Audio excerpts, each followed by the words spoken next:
J'espère que vous êtes prêts pour une vidéo bien longue. Prenez à boire, à manger, tout ce que vous avez besoin. On va parler aujourd'hui de comment est-ce que je fais un devis pour mes clients commerciaux.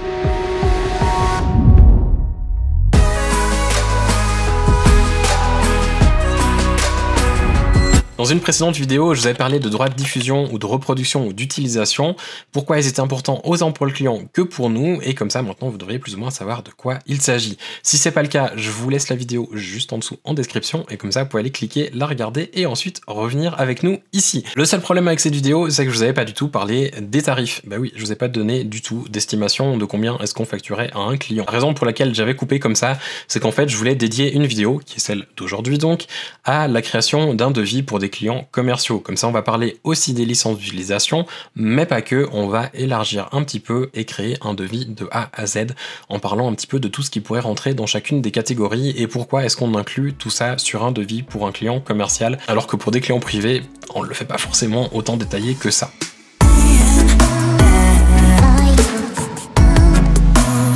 Juste un petit disclaimer avant de commencer, la manière de faire un devis que je vais vous montrer, c'est ma manière. Je sais que d'autres photographes ont employé quelque chose qui est très proche, voire même similaire. Je n'ai pas inventé la poudre, hein, je vais pas sortir quelque chose de nulle part.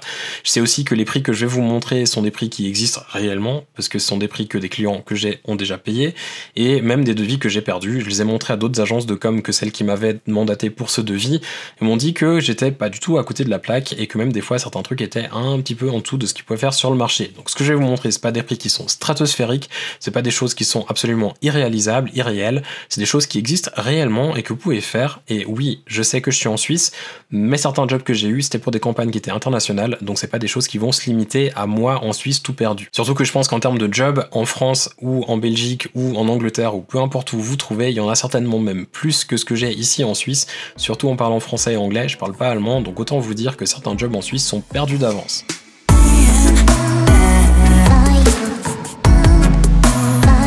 La première catégorie dont je vais vous parler, c'est la catégorie de la production ou réalisation, peu importe comment vous l'appelez ça, vous pouvez même l'appeler complètement autrement, vous pouvez appeler ça coup du shoot, j'en sais rien, peu importe comment vous voulez l'appeler, moi je l'appelle en général production.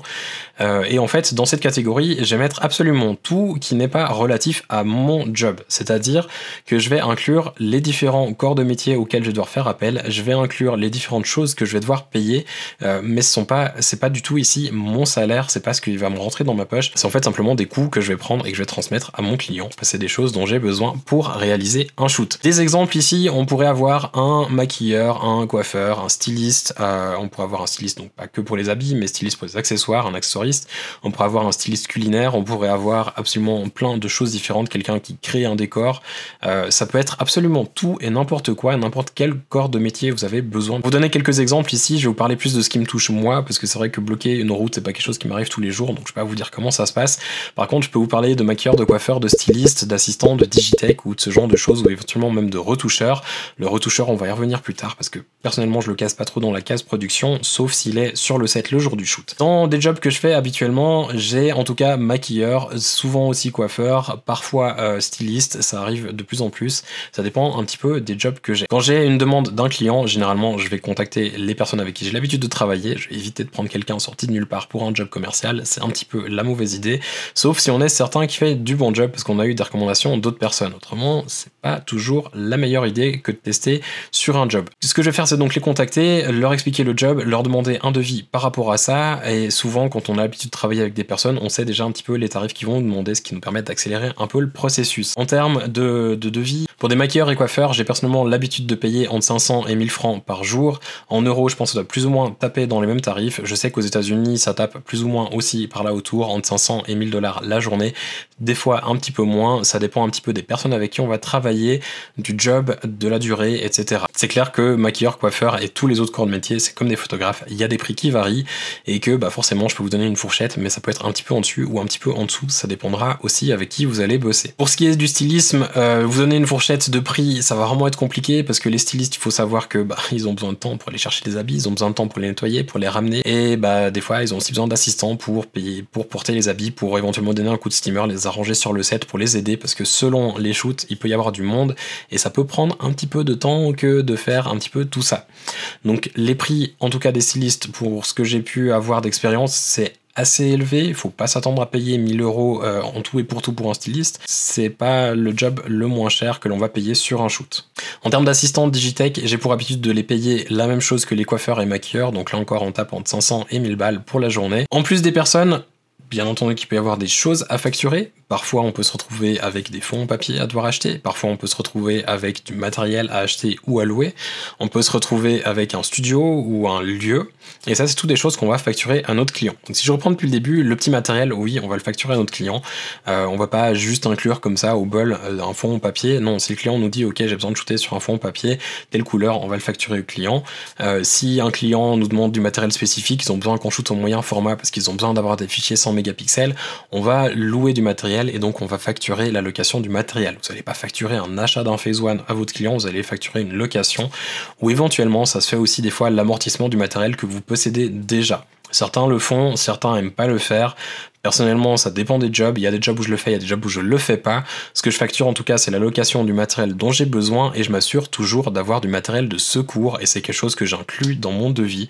Ça montre aussi votre sérieux. Si vous n'avez pas de matériel de secours, pensez à en louer parce que si vous avez un problème sur votre shoot, c'est la merde. Si vous avez un studio à louer, là aussi, vous allez facturer cette location. Certains, là encore une fois, s'ils ont un studio, vont quand même facturer une location de studio, ce qui peut être malin pour l'amortissement, ce qui peut aussi être malin, comme pour le matériel, pour éventuellement négocier un petit peu plus vos tarifs avec le client. Si vous facturez une location, vous pouvez par la suite essayer de négocier un petit peu sur le prix de cette location, et ça vous permet de diminuer un petit peu si ça devait s'avérer nécessaire. Si vous devez shooter dans un lieu particulier qui a là aussi une location ou un permis à payer, vous allez aussi facturer ça à votre client et ça rentre encore une fois en compte dans le devis. Une autre chose à laquelle on pense pas forcément toujours, mais qui est extrêmement importante, c'est le traiteur. Bah oui, ça peut arriver. Des fois, on a une production qui dure une journée et on va voir tous la dalle au bout d'un moment et quelqu'un qui a faim, c'est quelqu'un qui est généralement vénère.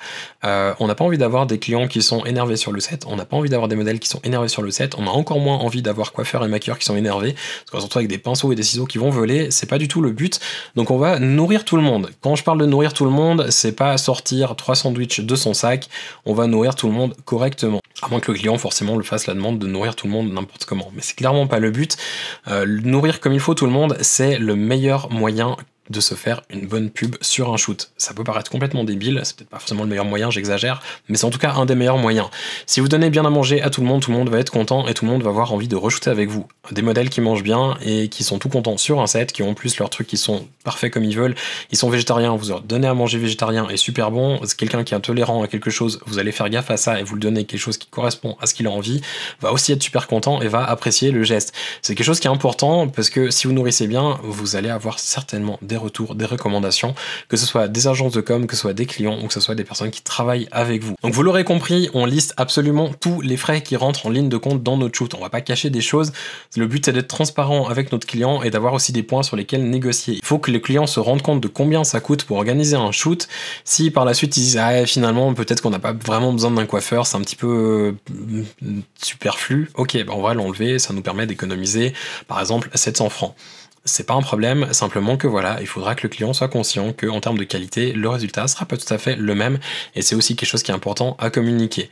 Mais c'est pour ça qu'on va tout lister, on va pas juste mettre la production, ça coûte tant, on va lister chaque point et expliquer qu'est-ce qui coûte combien. Une autre chose aussi qui est importante par rapport à ces coûts, c'est que je sais que certains photographes aiment bien faire ça, personnellement je trouve ça vraiment dégueulasse, c'est comme certains wedding planners qui le font, et prennent leur petite com sur les gens qu'ils engagent, c'est-à-dire qu'on va engager un maquilleur et ensuite on va dire ok, il demande 800 balles, nous on va prendre nos petits 10% dessus, donc on se prend 80 balles au passage, et comme ça on facture 880 au client ou 880, et ça nous permet de gagner un petit peu au passage, parce que finalement c'est normal, on donne du job à quelqu'un, donc il peut bien nous donner un petit peu là-dessus, ou alors au lieu de facturer 880, on va facturer les 800 et prendre nos 10% là-dessus.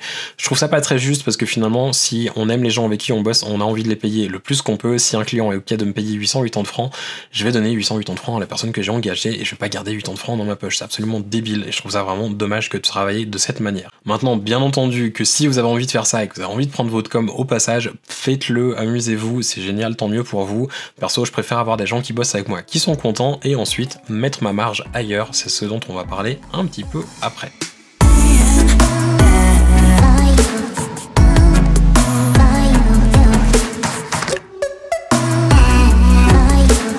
Un autre point qui est important avant de continuer, quand je fais mes devis, il y a toujours des choses qui sont stipulées en fait en début ou en fin de devis, et une des choses qui est très importante, c'est de dire qu'il s'agit d'une estimation et que les coûts finaux vont être facturés au client. C'est-à-dire que je me permets toujours une marge de plus ou moins 10%, ce qui permet par exemple si le styliste a dû courir vite chercher un t-shirt en dernière minute et qu'il doit payer le t-shirt 50 balles, on va pouvoir facturer ces 50 balles au client parce que ça rentre dans les 10% de marge de manœuvre que le client a accepté et qu'on a indiqué au départ. C'est super important parce qu'on sait jamais ce qui peut arriver en dernière minute. On peut se trouver avec du matériel qui lâche, on peut se retrouver avec quelqu'un qui nous lâche, devoir engager une autre personne qui est plus chère ou un peu moins chère, et même aussi dans ce cas, si la personne est un petit peu moins chère, on va déduire cette différence au client de manière à ce qu'il paye un petit peu moins et il sera aussi très content de payer un petit peu moins que ce qui était prévu. Par rapport à cette marge, évitez de mettre une marge de 20 ou 30%, 10% c'est généralement suffisant, surtout sur des grosses productions, parce que si vous permettez une marge de 20 à 30%, le client va sentir une arnaque et ça fait vraiment pas très sérieux. 10% on peut se le permettre, c'est assez courant, 5 à 10% c'est vraiment ce qui se fait habituellement. En tout cas c'est ce que j'ai vu personnellement et ce que les agences ont toujours été ok de voir sur mes devis.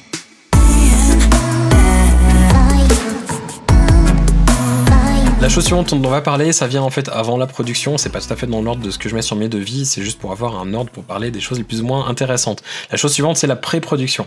La pré-production, je sais que certains font pas une catégorie à part, pour simplement dire, par exemple, s'il y a un repérage à faire, que voilà, le repérage est facturé. Si vous n'avez pas envie d'un repérage, il n'y a pas de souci, j'irai pas visiter les lieux, mais après, il faudra s'attendre à de la perte de temps ou éventuellement à une qualité inférieure le jour même, parce que peut-être qu'il me manquera du matériel ou peut-être qu'il me manquera de personnes pour être organisé comme il faut le jour du shoot. Ce que je vais aussi inclure dans la pré-production, c'est s'il devait y avoir par exemple du pré-light, donc c'est-à-dire si on doit venir avant le shoot pour tester nos lumières, pour avoir l'éclairage qui est en place au moment du shoot parce qu'on est hyper short dans les délais ou que le client n'a pas envie de passer des heures sur le set, on va venir faire notre pré-light, on va installer nos lumières, etc., tester sur quelqu'un.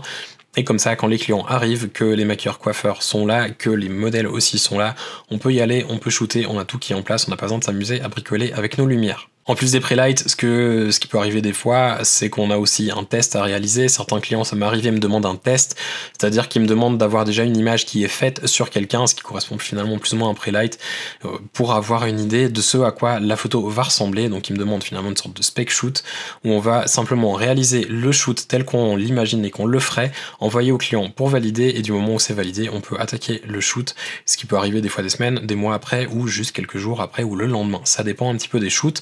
Les tests, c'est pas quelque chose qui est très courant, en tout cas ça m'est pas arrivé forcément souvent, mais ça m'est eu arrivé quelques fois d'avoir à faire ça pour envoyer au client. C'était plus pour des produits que réellement sur des personnes, mais ils voulaient voir à quoi ça pouvait ressembler sur des produits qui étaient des prototypes, et ensuite avoir le produit final qui était shooté au moment où il était prêt. Une chose qui est importante, c'est qu'ici, dans la pré-production, tout comme dans la production d'ailleurs, je ne facture absolument jamais le temps que je passe à faire des choses administratives. Ça n'en rentre pas du tout en ligne de compte ici. Je vais pas dire oui, alors je vais passer 1 heure au téléphone, donc je vous le facture. Je vais passer 1 heure sur mon ordinateur, donc je vous le facture. C'est pas du tout des choses que je vais facturer au détail. Ça rentre dans une autre catégorie et c'est ce dont on va parler maintenant.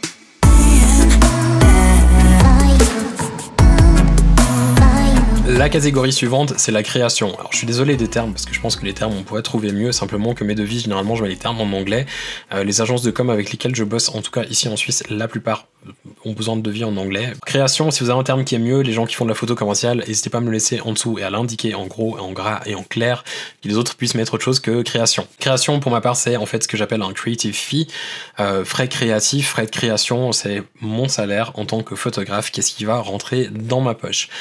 Pour calculer ça, et en fait, je pense que certains ont commencé cette vidéo en se disant que les licences d'utilisation allaient être le cœur de la vidéo, et je pense que les frais de création sont en réalité le gros qui est souvent le plus compliqué à facturer, et que les gens facturent souvent malheureusement un petit peu faux. Malheureusement, parce que c'est malheureux pour le photographe, mais pas forcément pour les clients. Ce creative fee, en fait, c'est un peu compliqué sans être vraiment compliqué à facturer, ou en tout cas à trouver. C'est-à-dire qu'on va calculer tous nos frais. Pas les frais du shoot, mais les frais qu'on a en tant qu'entreprise, en tant que business, qu'est-ce qu'on a qui rentre en ligne de compte pour pouvoir survivre.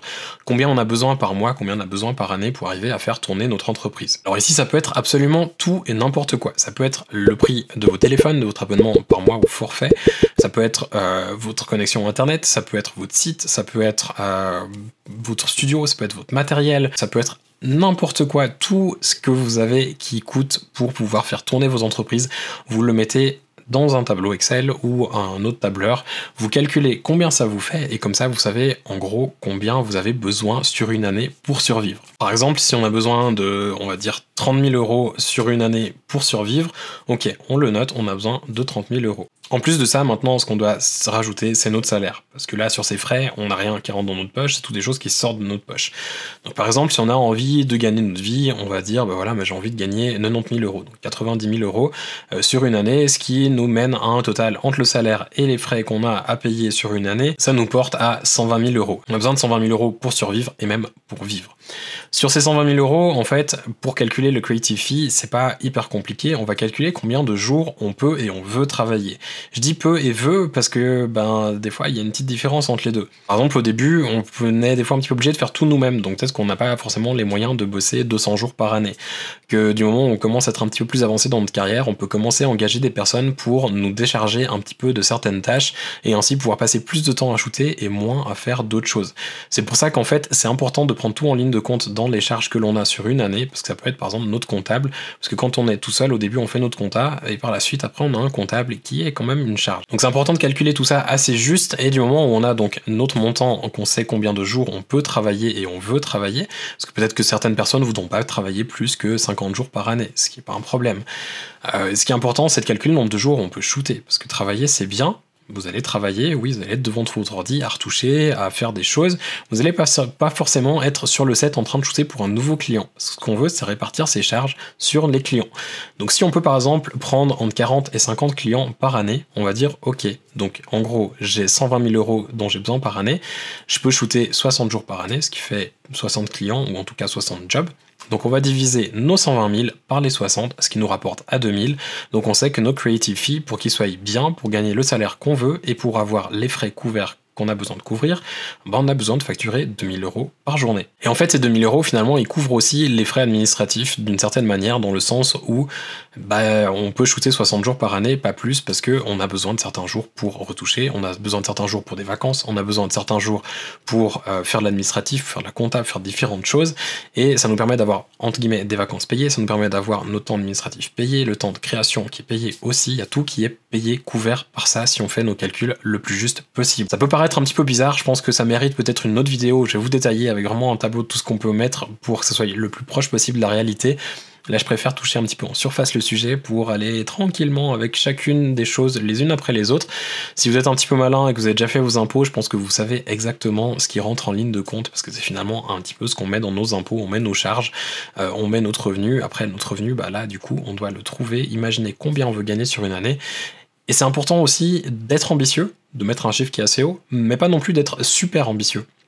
Si vous imaginez gagner 200 000 € par année, c'est tout à fait possible, c'est pas impossible en tant que photographe, mais le problème qu'il y a, c'est que si vous mettez 200 000 € et que vous avez par exemple 50 000 € de charge par année, vous allez retrouver avec 250 000, vous avez peut-être que 50 clients par année.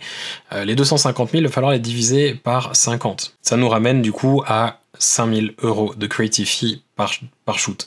C'est pas absolument impossible, bien loin de là, on va revenir tout de suite après sur ce truc, mais il faut bien imaginer que si vous avez 5 000 € et que vous commencez à shooter, ça va être très compliqué à faire passer ça à vos clients, à moins que vraiment vous ayez des gros clients et qu'ils soient tout contents de vous payer 5 000 €. Enfin, un gros client, j'exagère, parce que certains petits clients peuvent aussi vous payer 5 000 € de creative fee.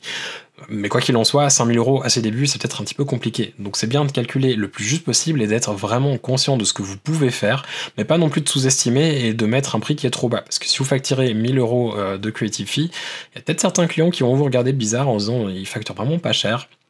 Donc soit il s'est pas facturé, et tant mieux, on va pouvoir tout renégocier, ou alors il est vraiment pas cher, ça veut dire qu'il vient de commencer et que du coup on peut pas du tout lui faire confiance sur ce shoot parce qu'on a besoin de quelqu'un qui assure. Donc c'est très important d'être le plus juste possible. Et je voulais juste revenir en fait sur le nombre de jours que l'on va facturer. Donc, je vous ai dit en gros, voilà, on facture 40-50 jours. Ce qui est important de prendre conscience, c'est que généralement quand on commence ou quand on est déjà un petit peu établi, mais pas forcément super établi avec beaucoup de jobs, on arrive à une sorte de 30-30-30. Donc on a plus ou moins 30% de temps passé avec notre appareil, 30% d'administratif et 30% qui sont de la post-production ou différentes autres choses. Et ça dépend après bien entendu des photographes. Il y en a qui auront beaucoup moins de temps de post-production selon ce qu'ils shootent, que d'autres en auront peut-être beaucoup beaucoup plus. Donc ça dépend un petit peu, ça varie, mais ça permet d'avoir une idée en gros. Je me base en général sur les 40 à 60 jours de job par année parce que je calcule en fait simplement plus ou moins 20 à 40% en fait de simplement 280 jours. 280 jours pour moi c'est 360 jours d'une année où on enlève notre 4 semaines de vacances, quelques petits jours de congé par-ci par-là et un jour par semaine qui dégage aussi en congé. Comme ça on travaille 6 jours par semaine, on a 4 semaines de vacances, ce qui est assez bien. Certains aimeront peut-être avoir plus de jours de congé par semaine, c'est pas un souci, calculez-le là-dedans de manière à savoir combien de jours vous voulez travailler et vous pouvez aussi. Alors là, je vous ai décrit en fait le truc dans la situation où tout va bien, tout est joli et les clients sont ok de payer, peu importe leur territoire, leur marché, leurs revenus, etc. Ce qui est important de considérer, c'est qu'en fait tous les clients sont pas égaux et que c'est des fois un petit peu compliqué de facturer 2000 euros ou 3000 euros ou 5000 euros à des petits clients. C'est forcément logique, tous les clients ont pas forcément le même budget et le creative fee finalement on doit aussi l'adapter en fonction des clients qu'on veut avoir. Je sais que si je veux des petits clients, je vais devoir adapter vers le bas. Si j'ai des gros clients, je sais que je vais pouvoir adapter vers le haut. Pour vous donner un ordre d'idée, ici en Suisse quand je bosse, si j'ai des petits mandats, donc pas des gros jobs avec une grosse production, avec une centaine d'images à retoucher, on parle de petits jobs avec 3 ou 4 photos à retoucher, à shooter sur une journée, généralement le creative fee il va taper dans les 1000 à 2000 balles. Si on monte un petit peu en gamme et qu'on quitte un peu nos petits clients locaux, régionaux, qu'on part sur un marché national, voire le début de l'international, habituellement je facture entre 2000 et 3000, voire un petit peu plus si c'est vraiment des gros clients. C'est important aussi de savoir où on se situe en termes de creative fee pour savoir aussi l'image que l'on transmet au client. Je vous disais avant, si vous facturez 1000 euros pour un client international, il va vous regarder et il va se dire que vous savez pas du tout ce que vous faites. Si vous êtes dans une bonne fourchette, vous pouvez aussi indiquer quelle expérience vous avez. Je sais que dans les 2000 à 3000, en termes de marché international, c'est pas si mal que ça, c'est pas non plus dans le haut du panier. Dans le haut du panier, ça peut monter jusqu'à, j'ai entendu parler de certains photographes qui pouvaient facturer 15 ou 30 000 euros une journée. C'est absolument monstrueux. Pour taper dans ce genre de tarif-là, clairement, il va falloir un petit peu de renommée et avoir shooté avec quelques grosses marques pour que les clients soient ok de vous payer. C'est généralement parce qu'ils ont vraiment envie de vous avoir et pas juste parce qu'ils ont besoin d'un photographe. Creative fee, vous aurez donc compris, c'est assez variable. C'est important de savoir combien vous devez gagner là-dessus pour vivre, mais c'est aussi important de savoir où vous devez vous situer pour ensuite facturer quelque chose de correct qui correspond au marché et à la demande. Vous pouvez pas non plus faire des trucs qui sont astronomiques alors que ça correspond pas du tout à votre marché.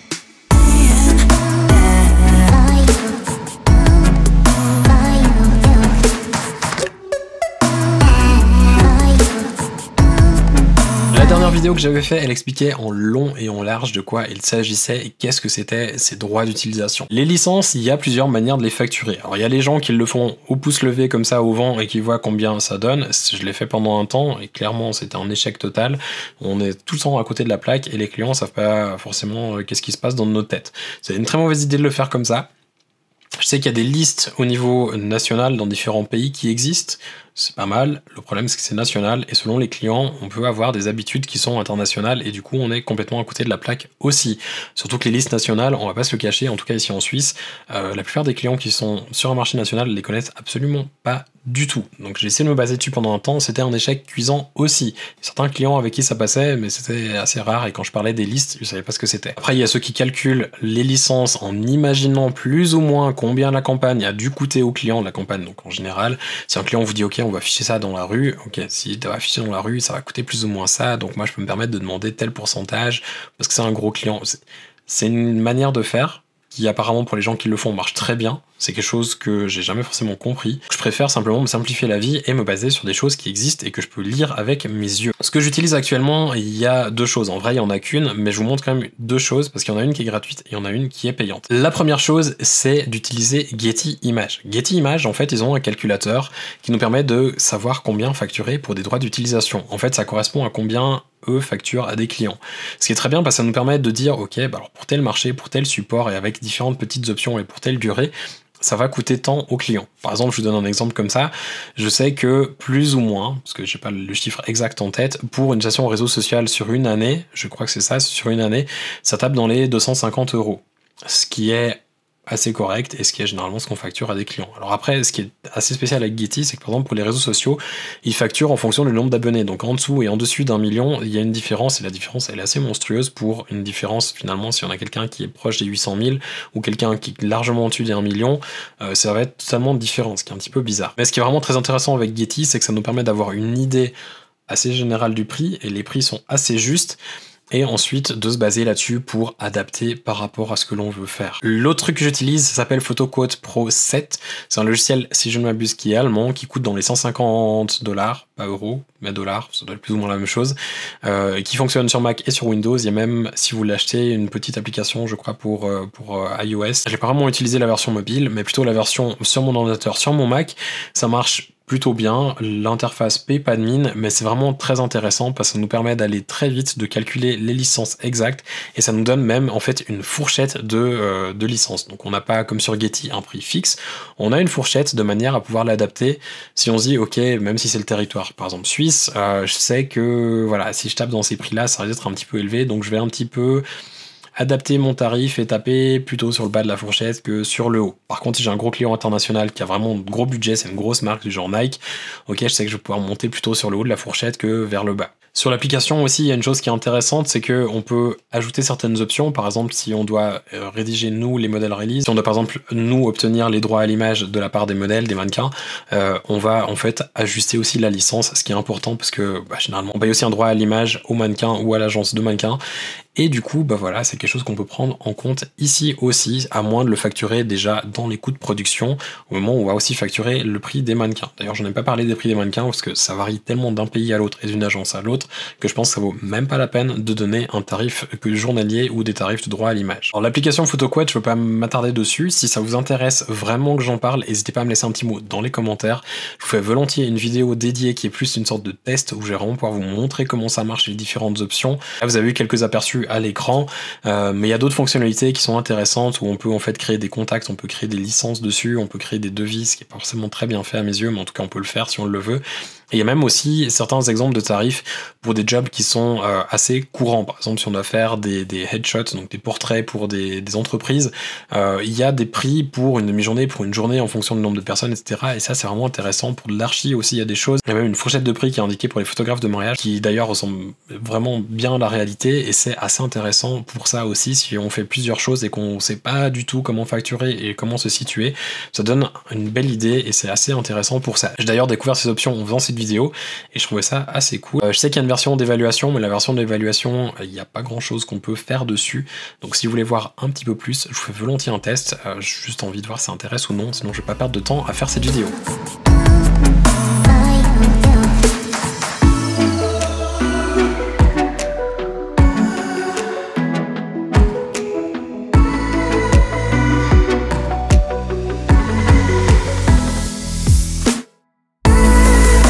Enfin, une dernière astuce par rapport à ces licences d'utilisation, c'est très important, en tout cas à mes yeux, je trouve ça très important de les facturer pas à l'image, mais de les facturer en tant que package, on va dire. C'est-à-dire que si un client vous demande 20 photos, pour des réseaux sociaux, on reprend cet exemple-là, on va dire ok, c'est 250 € par image, donc le client nous demande 20 photos, il n'y a pas de souci, donc pour 20 photos, ça nous fait 5000 €.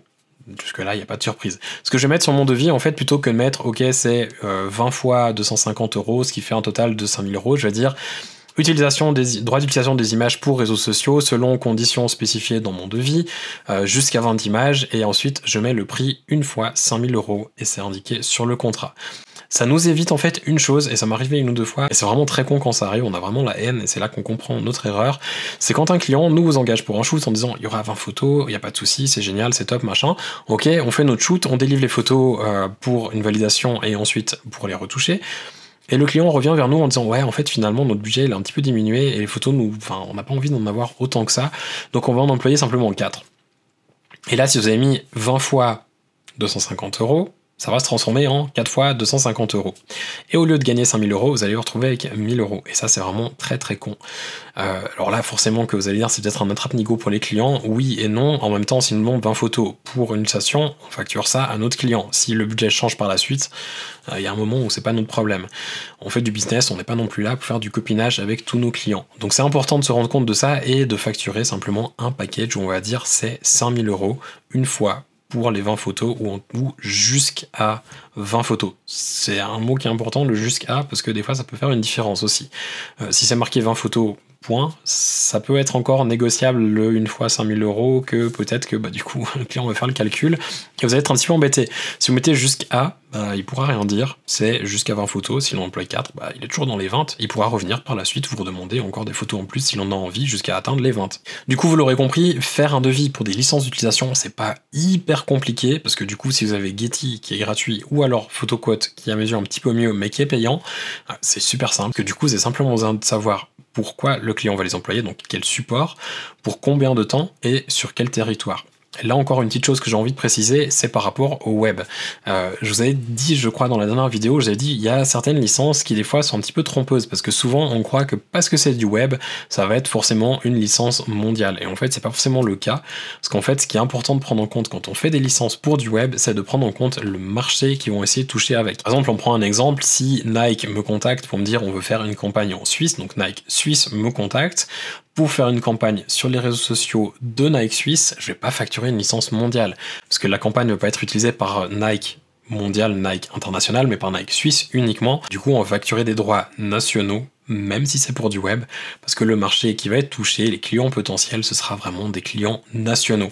Si ensuite ça devient continental, c'est différent, ça devient mondial. Là encore une fois, c'est encore différent et ça adapte, c'est quelque chose à adapter aussi.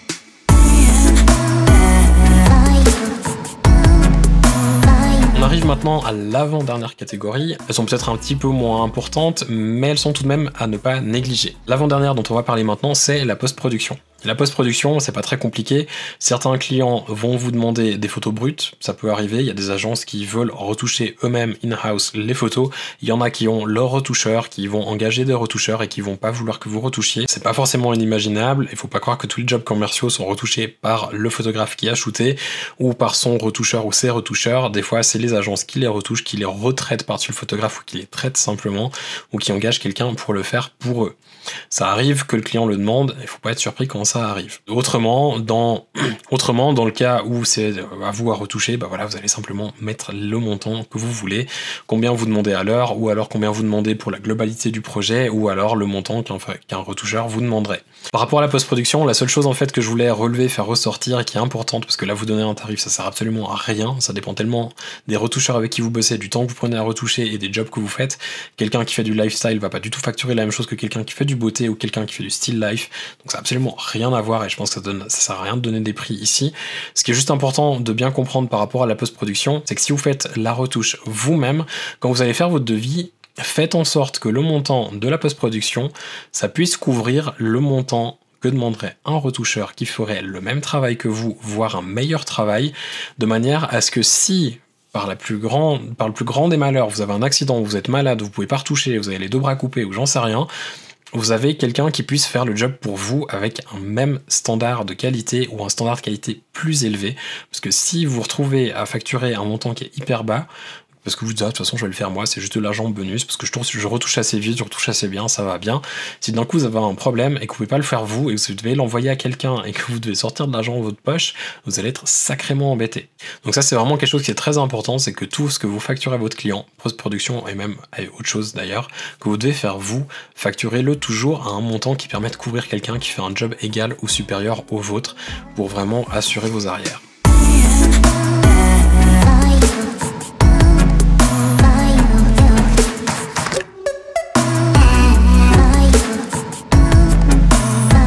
Et la toute dernière catégorie, on y arrive enfin, et il s'agit en fait simplement des frais accessoires. Ça peut être du déplacement, ça peut être du parking, ça peut être d'autres choses. Il n'y a pas grand chose là à raconter, certains le mettraient même dans la production, j'aurais pu d'ailleurs l'inclure dans la production, ça m'arrive dans certains cas de le faire.